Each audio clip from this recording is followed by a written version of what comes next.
बिस्मिल्लाहिर्रहमानिर्रहीम अस्सलाम वालेकुम दोस्तों की हाल है खरीयत नालो ठीक ठाक हो तबीयतां वाल ने अल्लाह ताला तुहानू सलामत रखे। लो तुहानू अज एक बहुत ही सबक अमोज गल सुनान लगा तो पूरी सुनोगे तो समझ आएगी, इंशाअल्लाह ताला तुहाडे काम आएगी। दोस्तों एक साहब सन,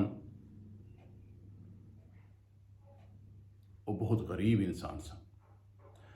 गुरबत का आलम सी कि एक वक्त उन्होंने अपना घर वेचना पै गया। घर वेचन की रीज़न ये सी कि वो चाहते सन कि मैं अपने बच्चों किते सैटल कर ला, उन्होंने बाहर भेज लवां, तो उन्हें अपने बच्चों बाहर भेजन वास्ते अपना घर वेच दिता। जिसले घर वेच दिता तो अपने बच्चों बाहर भेज दिता। बच्चों ने जाके मेहनत की, रोज़ी कमाई, तो पाकिस्तान जिसले वापस आए 5-7 साल तो बाद, तो उन्होंने को इन्ने पैसे सन कि वो जिहड़ा अपना मकान उन्हें बेचिया सी वो जे 2-3 मकान खरीद सकते सन, क्योंकि 3 भाई सन तो तिने मेहनत मजदूरी करने वास्ते बाहर चले जाते हैं। दोस्तों बच्चों की ख्वाहिश सी कि जिहड़ा मकान साडे प्यो ने बेचिया है वो मकान असी वापस ले लीए। उन्होंने 3 भरावां ने बह के सलाह की कि यार जिस बंदे नूं वो मकान वेचिया है उसकी मिन्नत तरला की जाए तो वो मकान अगर सानू वापस दे देवे तो असी अपने वाला मकान ही ले लीए। लेकिन अज के दौर दे विच ऐसा मुमकिन नहीं हुंदा, क्योंकि जिहड़ा बंदा चीज़ ले लैंदा वो कदों वापस करदा या कदों वेचदा। तो खैर उन्होंने ख्वाहिश, उन्होंने अपने कोई 2-3 जिहड़े बजुर्ग सन फैमिली दे, अपने चाचे ताए वगैरह उन्होंने नाल लिया तो उस बंदे को चले गए जिस बंदे ने उन्होंने मकान खरीदिया से। तो उन्होंने जाके सारी गलबात दसी कि जनाब अगर तुसी मेहरबानी करो तो असी चाहते हैं कि असी अपना बाई जिहड़ा घर है असी ये दोबारा खरीद लीए, तो तुसी मेहरबानी करो सानू ये घर अगर तुसी बेच दिओ तो तुहाडी मेहरबानी होवेगी। वो जिहड़े नाल बजुर्ग सन उन्होंने भी जनाब समझाया कि यार बच्चों की ख्वाहिश है कि अपने माँ प्यो का घर जिथे वो जमे पले ने वो अपना खरीदना चाहते हैं। तो देख लो तुसी अज की वैल्यू के मुताबिक जो अज रेट है इस घर का वो मुताबिक पैसे ले लो, क्योंकि बच्चों ने मेहनत की है बाहर जाके, पैसे 4 है ने, तो तुसी मकान उन्होंने दे दिओ।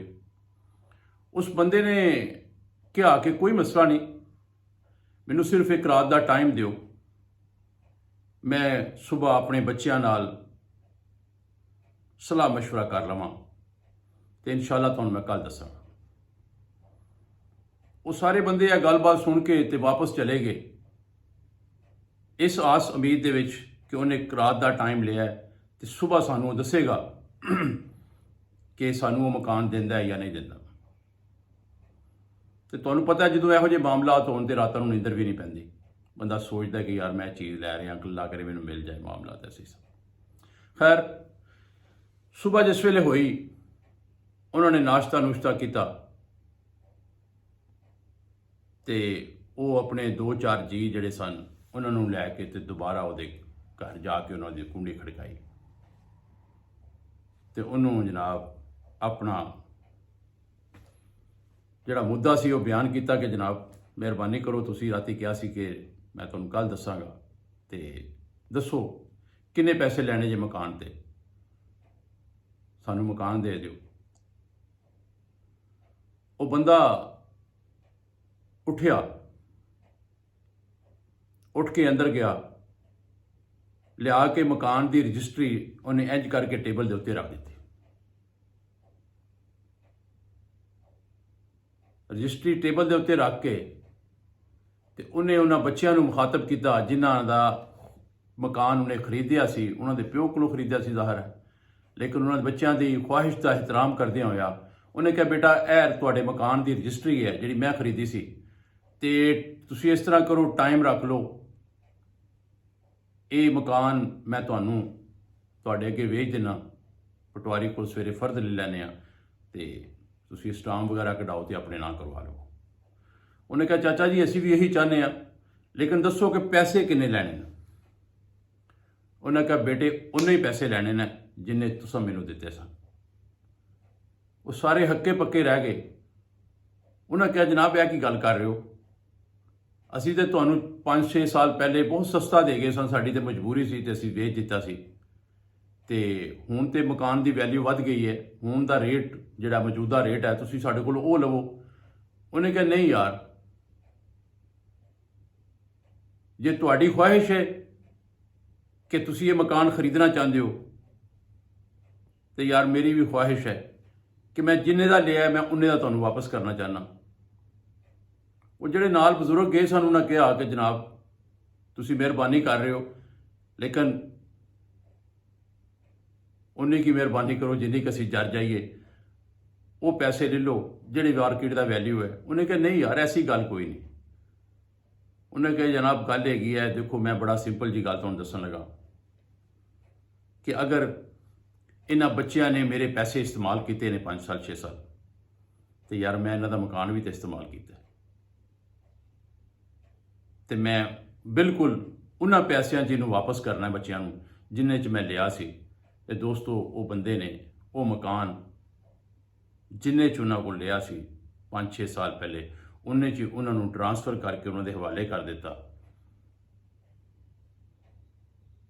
दोस्तों गल करने का मकसद सिर्फ इन्ना सी कि आया अज के दौर दे विच मैं होवां तुसी होवो जैद होवे बकर होवे, वो किसी च इन्ना जिगरा है, इन्ना हौसला है किसी च, इन्नी इंसानियत किसी च है कि अज तो 6 साल 7 साल पहले का रेट लैके वो चीज़ उन्होंने वापस कर दे। लोग तो देखते हैं इसकी मजबूरी है यार, इन्होंने लैना ही लैना है, तो मतलब वो अगर एक चीज़ करोड़ रुपए की है तो वो 2 करोड़ रुपया मंग लेंगे। लेकिन उस बंदे ते कुर्बान जावां जिन्हें इन्ना हौसला किया, इन्ना जिगरा किया, इन्नी मुहब्बत खलूस का इजहार किया कि बच्चियां की ख्वाहिश नूं मद्देनज़र रखते हुए उन्हें वो मकान 6 साल पहले जिन्हें का लिया सी उन्हें दा उन्होंने वापस करके तो उन्होंने नाम ट्रांसफर कर दिता। मेरी दुआ है कि अल्लाह पाक उस बंदे नूं लंबी हयाती दे, उहदे तमाम मसाइल हल करे और अल्लाह पाक उहदे ते अपनी खास रहमतां नायत फरमाए। तो दोस्तों किसी के काम आ जाइए तो बड़ी अच्छी गल होंदी है। इतने अज के दौर के अफरा तफरी का दौर है, कोई किसी को कुछ नहीं दिंदा। अल्लाह ताला सानू भी तौफीक देवे कि असी भी किसी के काम आ सकीए। गल पसंद आई होए लाइक कर दियो, शेयर कर दियो ते सबसक्राइब करके चैनल शामिल हो जाओ। बशर्ते ज़िंदगी कल फिर एक नवी वीडियो नाल हाज़िर खिदमत होवांगा।